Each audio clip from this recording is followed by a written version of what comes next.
Purpose భవనానికి శంకుస్థాపన చేశారు. ఈ కార్యక్రమానికి ముఖ్య అతిథిగా ఎమ్మెల్యే తెల్లం వెంకట్రావు హాజరై శంకుస్థాపన కార్యక్రమాన్ని నిర్వహించారు. సేవ్ భద్రాద్రి కమిటీ 4 ఏళ్ల క్రితం వరద బాధితుల కోసం 40 లక్షల నగదును విరాళంగా సేకరించింది. ఈ నేపథ్యంలోనే దేవాదాయ శాఖ ఆధ్వర్యంలో అభయాంజనేయ స్వామి ఆలయం ప్రక్కన ఉన్న భూమిని భవన నిర్మాణం కోసం అందించింది.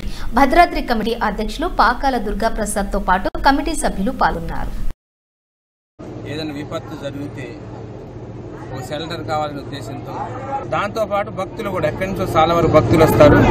భక్తులు కూడా మనం ఒక సౌకర్యాన్ని కల్పించాలి. ఒక బస్సులో వచ్చి అదే రోజు వెళ్ళిపోయే వాళ్ళు చాలా మంది ఉంటారు. వాళ్ళు రావాలి, స్నానాలు చేయాలి, అలానే వాష్రూములు కానీ బాత్రూములు కానీ అన్నీ ఉండాలి. చిన్న కళ్యాణ మండపంలో చిన్న ఏదైనా అకేషన్ జరుగుతూ కూడా ఏదైనా చిన్న టౌన్ లో ఏదైనా చిన్న అకేషన్ జరుగుతూ కూడా అకేషన్ కూడా ఉపయోగపడాలనే ఉద్దేశంతో ఈ రోజు సేవ్ భద్రాద్రి ద్వారా వాళ్ళ టీం ఏదైతే కృషి చేశారో ఆ కృషి ఫలితం ఈ రోజు ఫలించింది.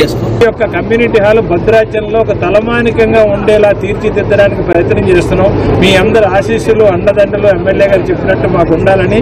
ఇది ఎవరిదో కాదు, ఇది భద్రాచలానికి సంబంధించిన ఆస్తిగా ఇది ఉంటుంది కనుక మనందరం మన ఇంట్లో కార్యక్రమంగా ఈ రోజు ఎలా చేసామో భవిష్యత్తులో ఇది పూర్తవడానికి కూడా అలాగే చేయాలని సందర్భంగా